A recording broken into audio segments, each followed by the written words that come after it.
लग रहा है, ऐसा लग रहा है एग्जाम स्टार्ट हो गए, ऐसा लग रहा है बोर्ड के एग्जाम दोबारा आ गए। और यकीनन जब मैं ये कर रहा था, मतलब जब मैं एक क्विज कर रहा था, तो बहुत डर लग रहा था, ऐसा लग रहा था कुछ गलती ना हो जाए। आखिर मेरा अकाउंट दांव पे लगा हुआ था।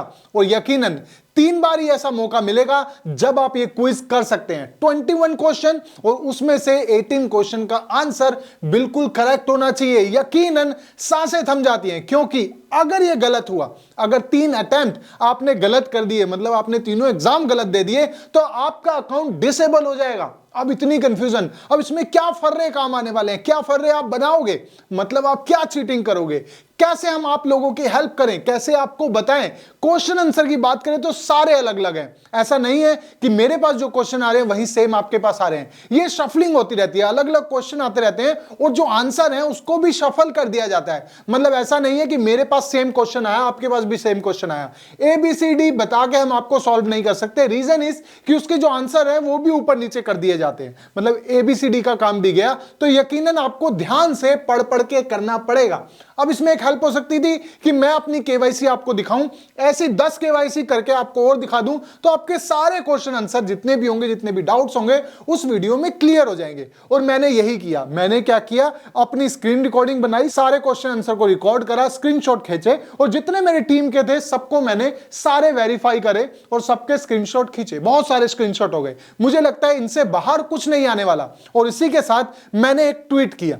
अब ट्वीट क्या था ये मैं आपको बताता हूं। यहां पर ट्वीट किया जिसमें मैंने आपको बताया कि मेरी वेरिफिकेशन कंप्लीट हो चुकी है। अगर आप भी चाहते हैं अपनी वेरिफिकेशन कंप्लीट करने का, अगर आप भी कोई सपोर्ट चाहते हैं, तो आप मेरे यूट्यूब चैनल या टेलीग्राम से जुड़ सकते हैं। सिंपल है, इसमें कोई दिक्कत नहीं थी, कोई बात नहीं थी। इसमें मैंने कुछ गलत भी नहीं करा, मैं तो आपकी सपोर्ट कर रहा हूं। लेकिन वहीं नीचे एक और ट्वीट आता है जो आइस नेटवर्क की तरफ से था। उन्होंने मुझे वार्निंग दी कि आप किसी भी तरह के क्वेश्चन आंसर कम्युनिटी को फॉरवर्ड नहीं कर सकते, मतलब आप उनकी हेल्प नहीं कर सकते। अगर आपने हेल्प करी तो आपका अकाउंट जो है वो डिसेबल कर दिया जाएगा, आपका अकाउंट डेंजर में है। अब ये कहीं ना कहीं एक मीठी धमकी दी कि क्या कर सकते हैं। लेकिन गाइस ये भी बात सही है कि अगर उनकी कुछ कम्युनिटी गाइडलाइन है, हम उसको ब्रेकआउट नहीं कर सकते, हम उसको ब्रेक नहीं कर सकते, हम उसके ऊपर नहीं जा सकते। रीजन इज कि इनकी कुछ गाइडलाइंस है, ये चाहते हैं कि हमारे पास वो माइनर्स हो जो क्रिप्टो करेंसी को अच्छे से जानते हो। इनफैक्ट अगर वो क्रिप्टो को नहीं भी जानते हो तो वो आइस माइनिंग जिसपे आप माइन कर रहे हो, कम से कम उसको तो जानते हो। अब ये क्वेश्चन आंसर की बात करें तो आपकी हेल्प कैसे की जाए, आपको कैसे बताया जाए कि ये क्वेश्चन का ये आंसर है। वैसे मैं अपनी वेरिफिकेशन करा चुका हूं, ब्लू टिक मेरे पास आ चुका है, मतलब वेरीफाई अकाउंट है, मतलब मैं इस बार डिस्ट्रीब्यूशन में दोबारा भागीदार हूं। आपकी डिस्ट्रीब्यूशन कैसी होगी? देखिए सबसे पहली बात, 14 दिन रह गए हैं, मतलब 14 दिन है। 14 दिन तक आपको ये टाइम दिया जाएगा। इससे पहले पहले आपने क्विज को कंप्लीट करना है। अब क्वेश्चन आंसर नहीं आते, मैं समझता हूं जिस हिसाब से मैं कर रहा था, जिस हिसाब से हमारी पूरी टीम कर रही थी, तो 3-4 लोगों का दिमाग लग रहा था, तब जाके वो क्विज क्लियर हो रही थी। अगर ये क्विज नॉर्मल आदमी को दे दी जाए, नॉर्मल माइनर्स को दे दी जाए, तो वो कभी नहीं कर पाएगा। और इनफैक्ट अगर किसी को इंग्लिश नहीं आती है तो बहुत दिक्कत है, वो तो बिल्कुल फंस जाएगा। अगर उसको हिंदी में भी कन्वर्ट करके करेगा तब भी जो टाइम का फंदा आपके ऊपर लगा हुआ है 9 मिनट का, वो बहुत छोटा है, क्योंकि 9 मिनट में आप गूगल वगैरह पे सर्च आउट करके नहीं कर सकते।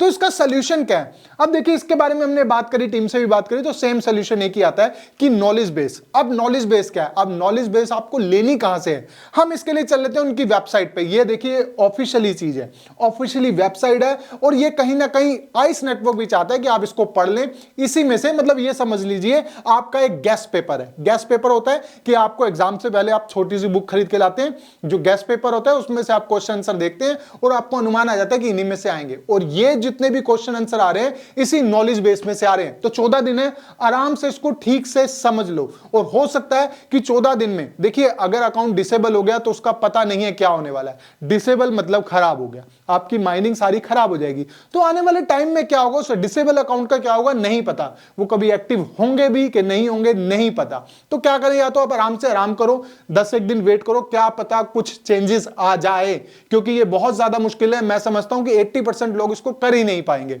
20% करेंगे तो इतनी कम्युनिटी को वो एक साथ खराब भी नहीं कर सकते। लेकिन अगर ये टाइम नहीं हटा, ये क्विज नहीं हटा, तो क्या होगा? देखिए अगर हम चले जाते हैं नॉलेज बेस पे, यहां पर आप नॉलेज बेस देख रहे हैं और यहां पर आपको 3 ऑप्शन दिख रहे हैं शुरू के। सबसे पहला ऑप्शन है गेटिंग स्टार्टेड, दूसरा है माइनिंग, तीसरा है प्री स्टेक। गेटिंग स्टार्टिंग पे इस पे नॉर्मल की जितनी भी अपडेट्स होती हैं वो हैं, मतलब आइस नेटवर्क कैसे स्टार्ट हुआ, क्या स्टार्ट हुआ, लॉगिन कैसे करता है, टायर 1 में कितने आपको वो पॉइंट मिलते हैं, टायर 2 में कितने पॉइंट मिलते हैं, ये सारे क्वेश्चन उसके अंदर आ रहे हैं। टायर 1 में कितने मिलते हैं, टायर 2 में कितने मिलते हैं, माइनिंग प्लेटफॉर्म कैसा है, कितने रेफरल करने पे आपको मिलते हैं, कितने घंटे में आपको होना पड़ता है, ये गेटिंग स्टार्टिंग में। माइनिंग के बारे में सारे क्वेश्चन आंसर इसी के अंदर है। माइनिंग पे क्लिक करेंगे, माइनिंग के बारे में जितने भी क्वेश्चन आंसर पूछे जा रहे हैं वो इसी नॉलेज बेस में से आ रहे हैं। अगर इस नॉलेज बेस को आप आराम से समझ लेते हैं, आराम से पढ़ लो, 2 दिन लगेंगे, 3 दिन लगेंगे, पढ़ लो, आराम से पढ़ोगे, नॉलेज बेस में सारी चीजें आएंगे। प्री स्टेक के बारे में जितने क्वेश्चन है वो प्री स्टेक के बारे में पढ़ लो। इन्हीं 3 में से आपके पास आ रहे हैं, वेबसाइट को आराम से पढ़ लो तरीके से। मैंने देखिए जितने क्वेश्चन करे हैं ये सारे क्वेश्चन इस नॉलेज पैनल में है, इस नॉलेज बेस में है। इस नॉलेज बेस से समझ लीजिए टायर 1 कितना देता है, टायर 2 कितना देता है, कितने रेफरल कितने अर्निंग होती है, कौन सी ब्लॉकचेन पे है, कहां है, सारे क्वेश्चन इसी के अंदर है और सारे आंसर भी इसी के अंदर है। तो अगर आप ये सारा नॉलेज बेस पढ़ लेंगे तो आपको पता चल जाएगा क्या होना है। इसके अलावा कोई आप अपडेट चाहते हैं, कोई सपोर्ट चाहते हैं तो आप मेरे टेलीग्राम से जुड़ सकते हैं। टेलीग्राम बिल्कुल फ्री है, मैं आपको लेटेस्ट अपडेट देता रहता हूं, आपकी हेल्प करता रहता हूं, आपकी हेल्प के लिए मैं हमेशा तैयार हूं। तो मिलते हैं मेरी नेक्स्ट वीडियो में जो होगी इससे भी ज्यादा शानदार नॉलेज और प्रॉफिट से भरी हुई। तब तक के लिए thank you so much guys.